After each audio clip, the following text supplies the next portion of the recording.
Halo, Assalamualaikum. Perkenalkan, nama saya Nabila Fatalgina. Saya dari kelas PAIB dengan nomor induk mahasiswa 20 10 11 00 49.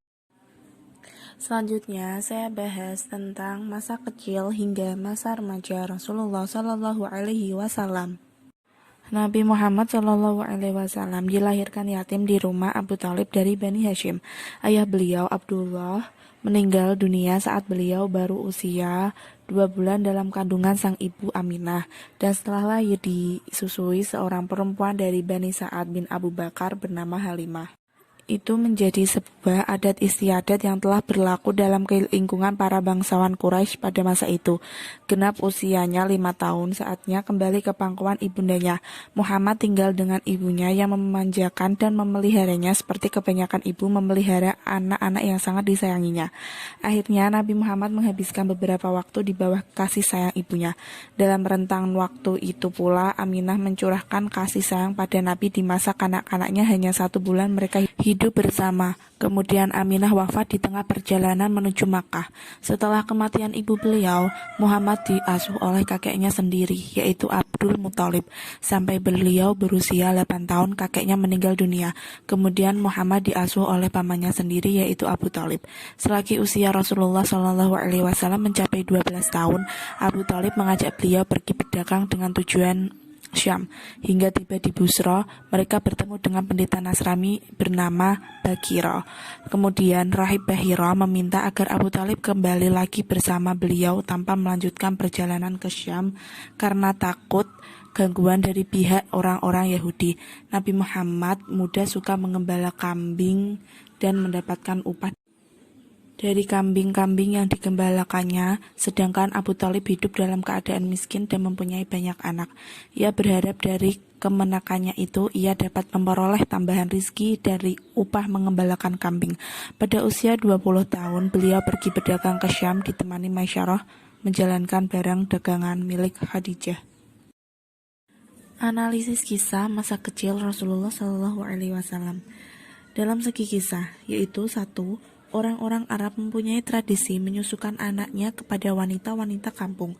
Yang kedua yaitu kepergian Abdul Muthalib pada usia Nabi 8 tahun bukan hanya duka bagi Nabi tapi juga duka bagi Bani Hashim.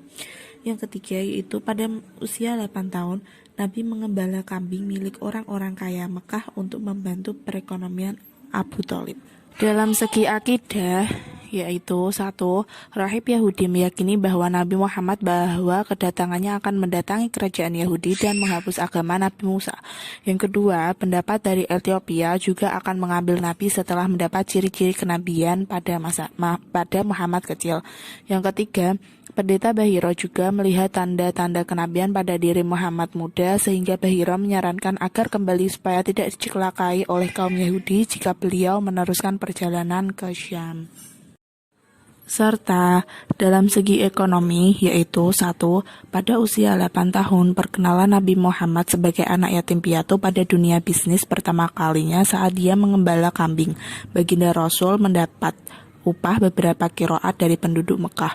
Yang kedua, pada usia 12 tahun Nabi mulai belajar berdagang bersama pamannya Abu Thalib ke negeri Syam untuk berdagang. Perjalanan bisnis pertama yaitu Syria, Jordan, dan Lebanon. Yang ketiga, pada usia 17 tahun Nabi Muhammad bersaing dengan pemain bisnis senior tingkat regional. Mitra-mitra kerja Nabi mengaku beliau matang dalam perhitungan, jujur, profesional.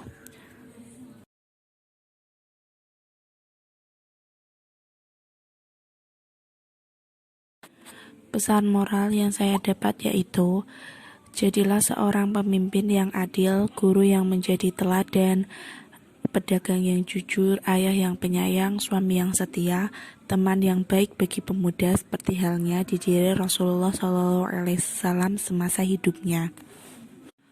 Nilai karakter dari masa kecil Rasulullah hingga masa remaja Rasulullah yaitu pada diri Rasulullah memiliki nilai keteladanan yang agung dan mulia yang bisa dicontoh generasi milenial karena perjalanan kehidupan Rasulullah sampai kepada kita sekarang dengan riwayat yang sahih dan bisa dipertanggungjawabkan nilai keilmiahannya.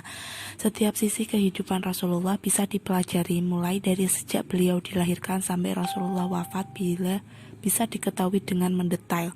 Bahkan ada para ulama yang menulis segala hal yang berkenaan dengan Rasulullah.